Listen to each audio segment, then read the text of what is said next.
name to be called for every slash of my blade. Until the day you find the one reflection is your face. Generally around since the 1970s, video games use human interaction and input to reach goals and perform given tasks.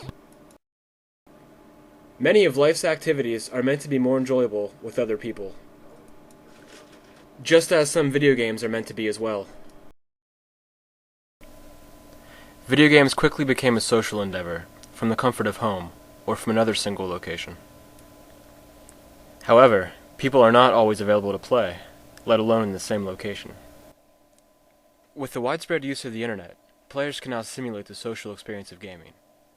Most people have played a game hosted over the internet, such as games that run off of Flash or Java. In this context, playing these games is not online gaming. In this context, online games are actually online multiplayer games played over an internet connection. Why are online games important? Multiplayer online games bridge technology and people, creating a whole new social aspect of society. This creates new forms of interaction, entertainment, and business-related opportunities. The first online games were derived from what is known as a MUD, also known as a multi-user dungeon, domain, or dimension, which either way refers to some sort of area or zone devoted to those who play the game. These games were entirely text-driven, where players can interact with objects, other people, and characters controlled by a computer AI. The Zork games are most likely the most recognized amongst text-driven games, which would bear influence over future developed online MUDs. MUDs were the foundation and source of innovation for the online gaming movement, although not the source that actually pushed the movement. MUDs were popular, but were not widely regarded with the general public. Not to make a judgment on people in general, but it's at least understandable why many people were not attracted to the original text-driven games. People may simply be disinterested in, or not have the patience to play games with little visual representation. Fast forward to the mid-late 90s, where most people have been exposed to early PC games, arcade games, and home consoles. Games are now capable of fairly detailed 3D graphics, sprites, and pre-rendered backgrounds. In 1996, Blizzard North launched the PC game Diablo, as well as their online client, Battle.net. With personal computers and internet connections now starting to become commonplace in households, Blizzard created a tool of easy accessibility which would help move the online gaming movement. In Diablo, the player creates an avatar, a personal representation of themselves. To play online over Battle.net, players can play over a LAN using the IPX protocol, a telephone line using a modem, or through a direct connection. Characters would level up, increasing in strength, in addition to be able to find and equip new items and weapons. The simple gameplay mechanics and rewards for spending time playing, combined with being able to play with other people, pushed a concept that would lead into very successful online games in the future. Diablo defined important concepts which would later become prevalent in mainstream online games, particularly massively multiplayer online games. MMOs, also known as massively multiplayer online games, are the current evolution of online gaming. An immersive and large online virtual world paralleling aspects of the real world is what distinguishes a normal online game from an MMO.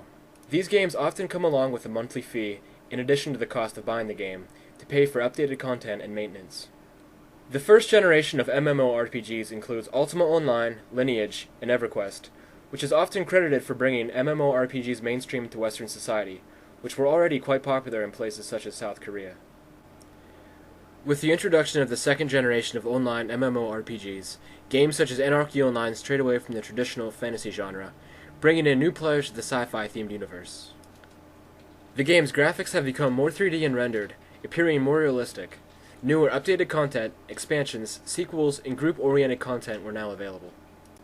The current juggernaut of online gaming is most likely familiar, Blizzard's World of Warcraft.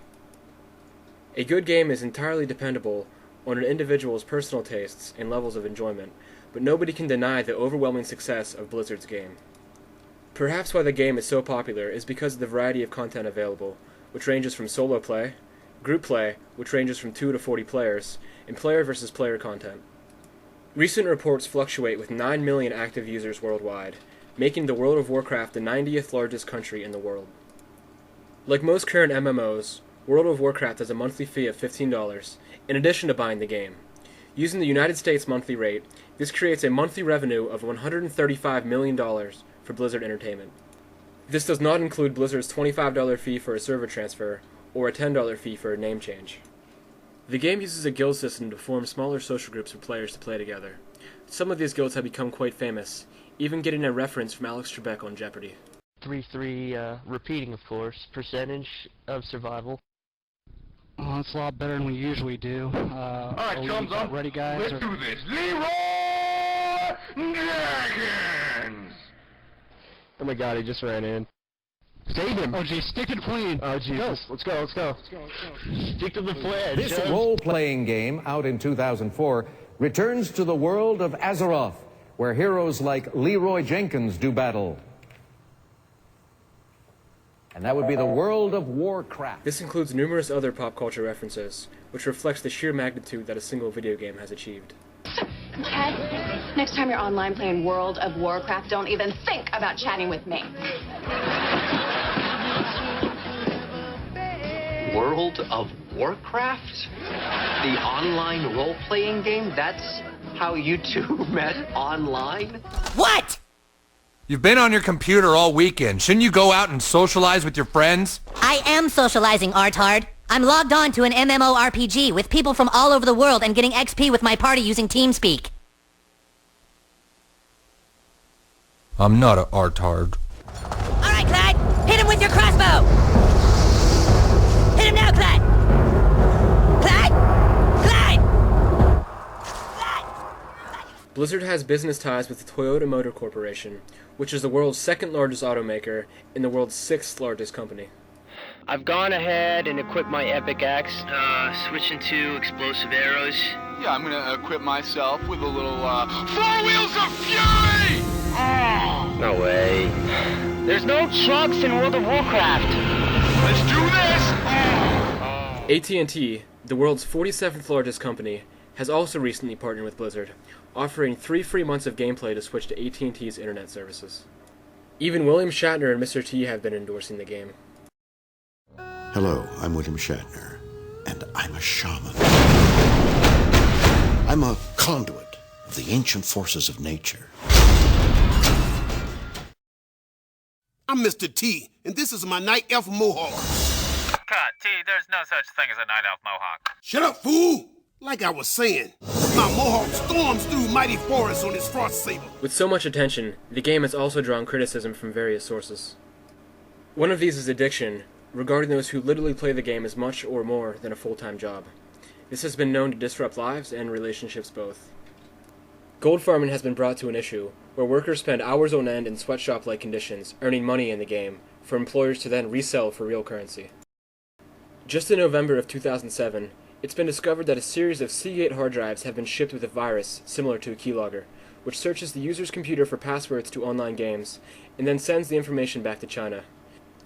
This issue affects everyday retail consumers outside of the game's realm.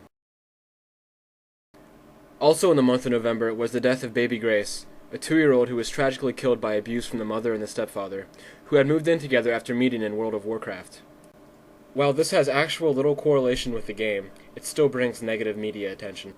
From where online gaming started to where it is today, its prevalence is shown from its continuing impact on society. With Linden Research's Second Life, the very definition of a video game is becoming vague. The virtual world's Linden currency even has a direct exchange rate with multiple real-world currencies. Regardless of where online games take us in the future, they'll sure to be growing and evolving with our ever-changing society.